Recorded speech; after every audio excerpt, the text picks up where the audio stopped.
Hello बच्चों, welcome to माँ की पढ़ाई। आज हम कक्षा 5वीं हिंदी गुंजन पाठमाला से एक पाठ के प्रश्न उत्तर करेंगे। उस पाठ का नाम है महादानी कर्ण। आपने इस पाठ में कर्ण के दानशीलता का स्टोरी देखी होंगी।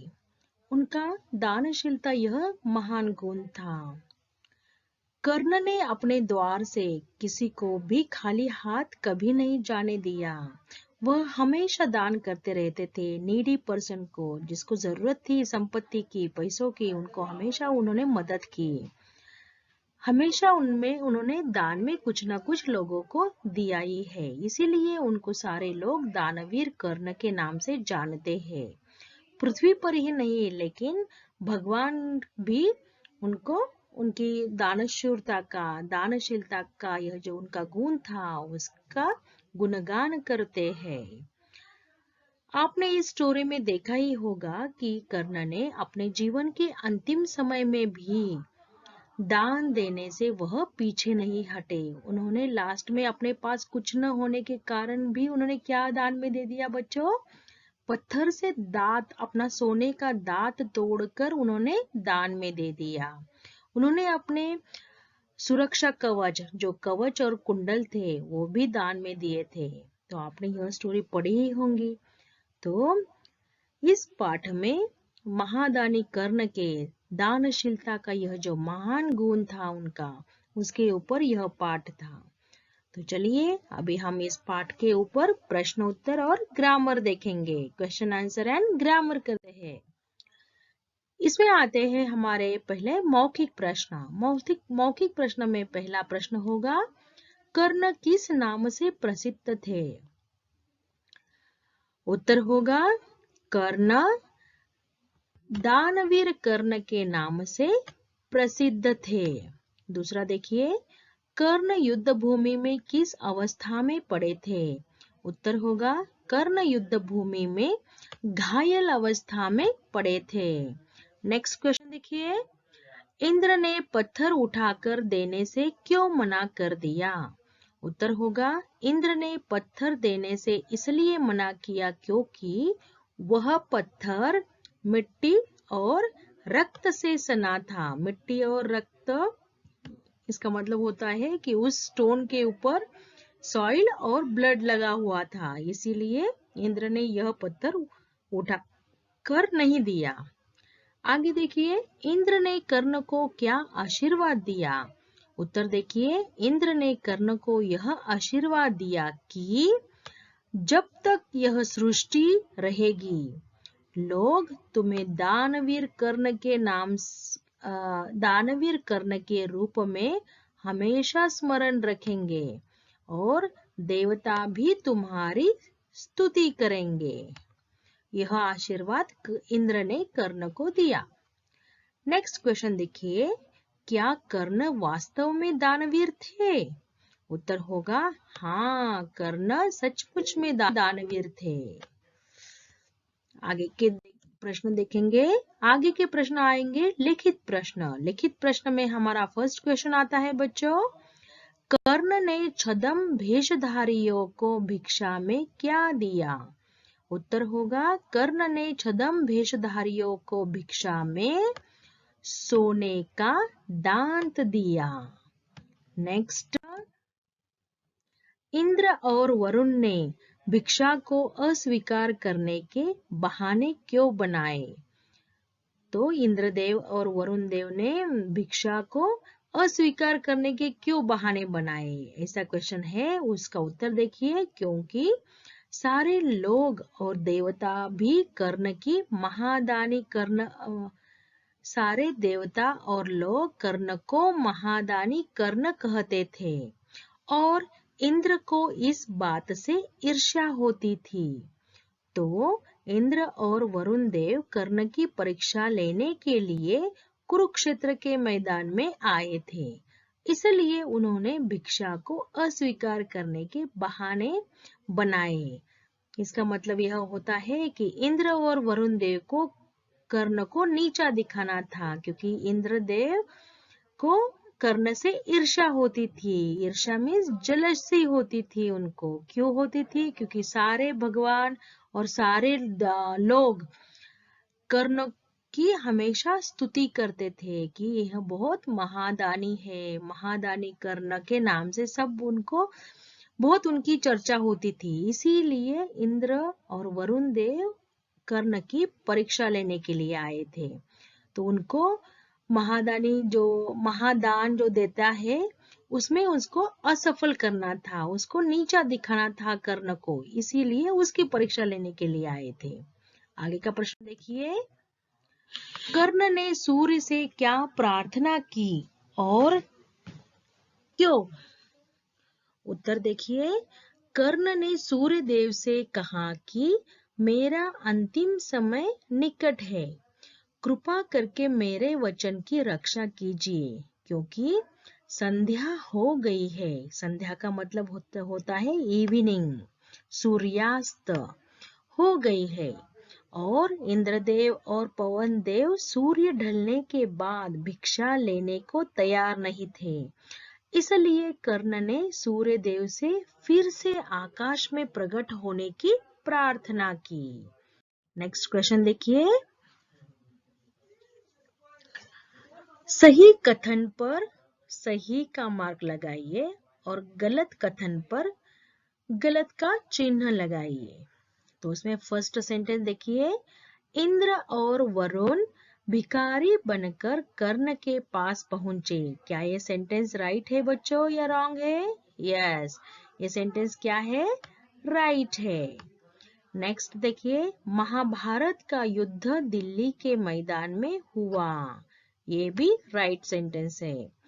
कर्ण भिक्षा ना दे सके क्योंकि उस समय उनके पास कुछ नहीं था। क्या ये वाक्य सही है बच्चों? नहीं, ये वाक्य गलत है, क्योंकि कर्ण ने अपने पास कुछ न होने के कारण भी उन्होंने क्या दिया दान में? अपना दांत, अपना जो सोने का दांत था उसको पत्थर से तोड़ के दान में दे दिया। आगे का प्रश्न देखिए, कर्ण ने छद्म भेषधारी इंद्र और वरुण को अपने कुंडल दिए। उन्होंने क्या दिया? कुंडल दिए थे क्या बच्चों इस पाठ में? नहीं, उन्होंने दांत दिया था। तो यह भी सेंटेंस रॉन्ग है। नेक्स्ट, अंत में कर्ण परीक्षा में सफल हुए। तो यस, अंत में उन्होंने अपना दांत दिया और दान कर दिया, तो अंत में वह सफल हो गए। इंद्र कर्ण की परीक्षा लेना चाहते थे। तो हाँ, ये सेंटेंस भी सही है। नेक्स्ट देखिए, कर्ण का दांत सोने का बना था। तो yes, this is also correct sentence. आगे देखिए, किसने किससे कहा?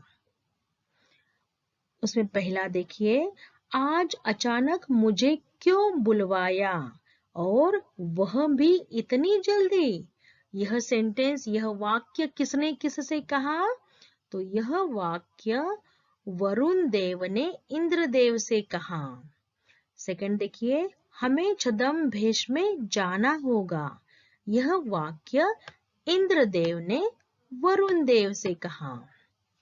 आगे देखिए, कहिए मैं इस घायल अवस्था में आपकी क्या सेवा कर सकता हूँ। यह वाक्य कर्ण ने इंद्रदेव से कहा। आगे देखिए, कृपा कर मेरे वचन की रक्षा कीजिए। यह जो सेंटेंस है, यह कर्ण ने सूर्य देव से कहा। नेक्स्ट, देवता भी तुम्हारी स्तुति करेंगे, यह हमारा आशीर्वाद है। यह वाक्य इंद्रदेव ने कर्ण से कहा। आगे का प्रश्न देखिए, भाषा से। भाषा ज्ञान में आपको ग्रामर दिया होता है बच्चों, व्याकरण दिया होता है, वो आपको पढ़ के लिखना है। आगे देखिए, पढ़ो, समझो और शब्द लिखो। तो यहाँ पे आपको एक करके दिया हुआ है। जो फर्स्ट वाला है, क को हलांत प्लस श क्या हो जाएगा? क्ष। और उससे क्या बनाना है आपको? शब्द बनाना है जिसमें क्ष आएगा। तो उसमें 2 शब्द बना दिए। देखिए आपके टेक्स्ट बुक में भी आपको दिया हुआ है, भिक्षा और परीक्षा। नेक्स्ट देखेंगे त और उसको हलन, मीन्स आधा त बोलते हैं इसको, त उसको हलन प्लस र हो जाएगा त्र। नेत्र और पात्र। देखिए यहाँ पे 2 शब्द बन गए। ऐसे ही आगे देखिए, ज उसको हलन प्लस य हो जाएगा ज्ञ और उससे शब्द बनेगा संज्ञा, आज्ञा। नेक्स्ट है श उसको हलंत और प्लस र बन जाएगा लेटर श्र। मिश्र और श्राप, यह हमने शब्द बना दिए। आगे देखिए, स उसको हलंत प्लस थ, स्थ वर्ण बन जाएगा स्थ। उससे हम शब्द बनाएंगे स्थिर और उपस्थित। आगे देखिए, स को हलांत प्लस त क्या बन जाएगा? स्त। उससे शब्द बनेगा स्तुति और दूसरा शब्द बनेगा प्रस्तुति। सॉरी, प्रस्तुति इधर आया है बच्चों इस साइड में। नेक्स्ट देखिए, द उसको हलंत, इसका मतलब है हाफ द होता है, प्लस ध उसका शब्द बनेगा युद्ध और प्रसिद्ध। आगे देखिए, क हलंत प्लस त उसका बन जाएगा त, शब्द बनेगा व्यक्त और रक्त। देखिए रक्त शब्द इधर आया है, रक्त, व्यक्त और रक्त। आगे देखिए, भाषा से हमारा क्वेश्चन 2 है। इन शब्दों से पर्यायवाची शब्द चुनकर उचित स्थान पर लिखना है। आपको पर्यायवाची शब्द लिखना है, समान अर्थ वाले शब्द लिखना है। तो देखिए यहाँ ब्रैकेट में कुछ शब्द दिए गए हैं, इसमें से चुन के आपको शब्द लिखना है। अभी देखिए, पहला शब्द है सोना। तो सोने के लिए इस ब्रैकेट में कौन से 2 शब्द आए हैं? देखिए, तो सोना के लिए पहला शब्द है, यहाँ पे सोना का अर्थ होता है गोल्ड। गोल्ड के लिए पहला शब्द है स्वर्ण। देखिए, तो यहाँ पे हमने स्वर्ण ले लिया। तो देखिए, सोना के आगे हमने यहाँ पे स्वर्ण लिख दिया। और सोना मीन्स गोल्ड को दूसरा शब्द आएगा, समानार्थक शब्द कंचन। कंचन मीन्स गोल्ड। तो देखिए, कंचन शब्द भी हमने ले लिया। नेक्स्ट देखिए, लड़ाई। लड़ाई का पहला शब्द आएगा युद्ध। देखिए, युद्ध कहाँ है? हाँ, यहाँ पे है। तो ये युद्ध समानार्थी शब्द है लड़ाई का। और दूसरा है समर। समर देखिए यहाँ पर है, दिस इज ए समर, लड़ाई का समानार्थ शब्द। नेक्स्ट वर्ड है आंख। आंख को समानार्थ शब्द आया है नेत्र। देखिए यहाँ पे है नेत्र। और दूसरा शब्द है चक्षु। चक्षु का भी अर्थ होता है नेत्र, आंख। नेक्स्ट है कहानी। कहानी का समान अर्थ शब्द आया है बच्चों ब्रैकेट में गाथा और कथा। देखिए यहाँ पे है गाथा और कथा। नेक्स्ट है झंडा। इसका समानार्थ शब्द है, पर्यायवाची शब्द है ध्वज और पताका। देखिए यहाँ पे ध्वज किसका समानार्थ शब्द है बच्चों? झंडा का समानार्थ शब्द है ध्वज और पताका। लास्ट है हमारा खून। खून यानी ब्लड। खून का समानार्थ शब्द है रक्त और लहू। तो देखिए ये लास्ट जो दो रह गए, रक्त और लहू। तो चलिए अभी हमने इस ब्रैकेट में से शब्द को चुनकर सही पर्यायवाची शब्द लिख दिए। अभी नेक्स्ट क्वेश्चन देखेंगे भाषा से। वह है की और की लगाकर वाक्य पूरा करो। तो उसमें पहला आएगा सभी कर्ण डैश प्रशंसा करते थे। तो इसमें कौन सा की आएगा बच्चों? यहाँ पे दीर्घ की।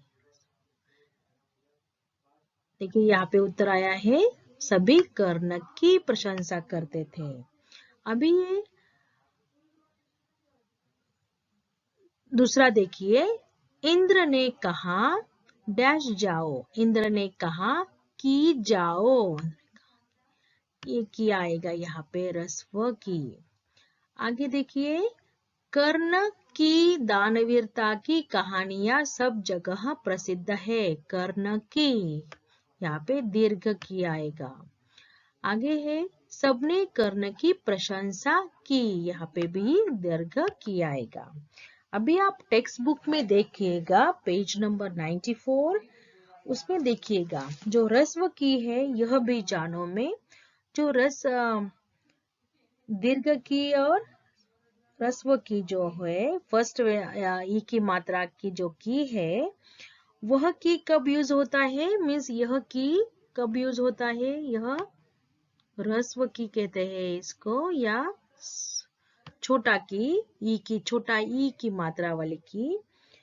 यह कब यूज करते हैं?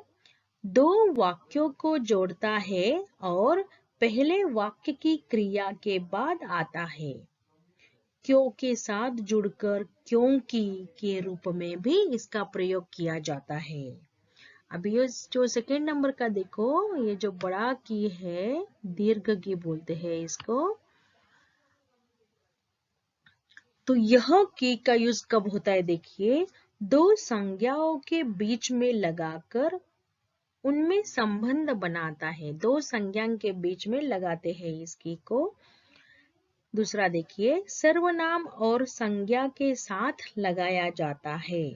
और तीसरा है भूतकाल में क्रिया के रूप में वाक्य के अंत में लगता है। जैसे कि यहाँ लास्ट में लगाया है मैंने, देखिए अंत में लगता है। वाक्य के अंत में जो भूतकाल का वाक्य होता है, भूतकाल की क्रिया होती है, भूतकाल में जो क्रिया के रूप में आते हैं उस सेंटेंस में लास्ट में यह दीर्घ की लगती है।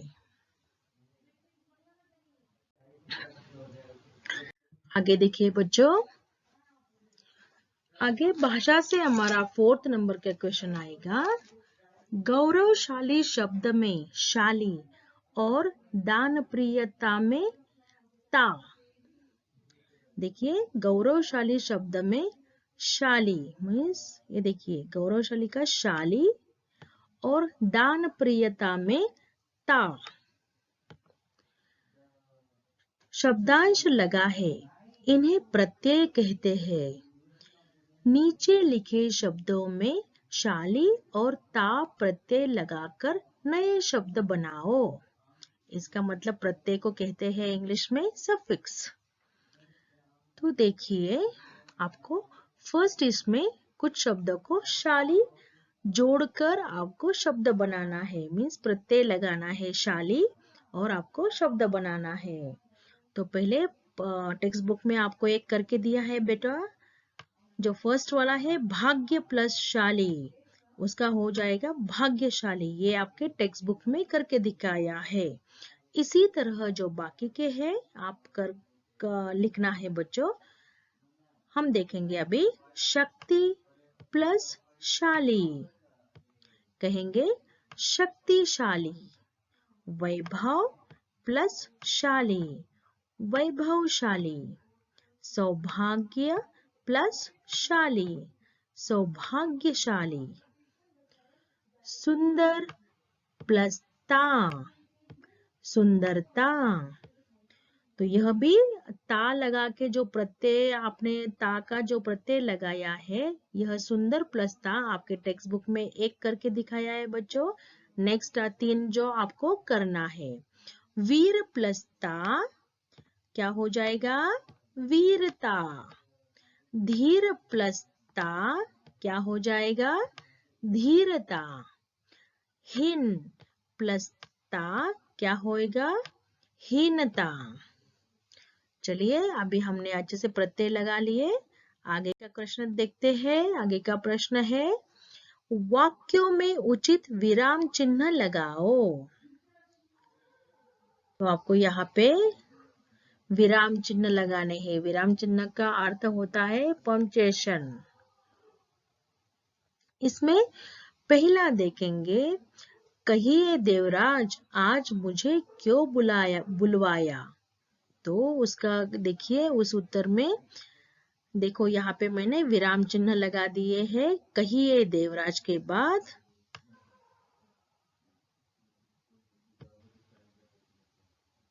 यह चिन्ह आएगा और लास्ट में फुल स्टॉप जो आता है हिंदी में वह आएगा। दूसरा देखिए, हाँ हाँ क्यों नहीं, यह अच्छा अवसर है। तो यहाँ पे देखो हाँ हाँ डबल शब्द आया है, तो दोनों के बीच में एक लाइन डाला है और यहाँ पे यह 3 चिन्ह इस सेंटेंस में आए हैं। नेक्स्ट देखिए, कौन, अरे आप कौन मेरा प्रणाम स्वीकार करे। देखिए यहाँ पे भी कौन, अरे आप कौन, यहाँ पे प्रश्नार्थक क्वेश्चन मार्क है और ये चिन्ह, यह 3 विराम चिन्ह इस सेंटेंस में लगे हैं। नेक्स्ट और लास्ट देखिए, नेताजी सुभाष चंद्र बोस ने कहा था, तुम मुझे खून दो मैं तुम्हें आजादी दूंगा। तो देखिए इसमें भी यहाँ पे कॉमा लगा हुआ है। यहाँ पे देखिए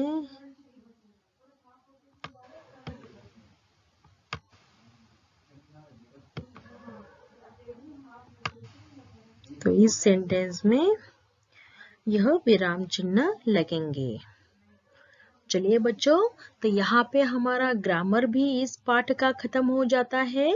आई होप आपको प्रश्न उत्तर और ग्रामर समझ में आ गए होंगे।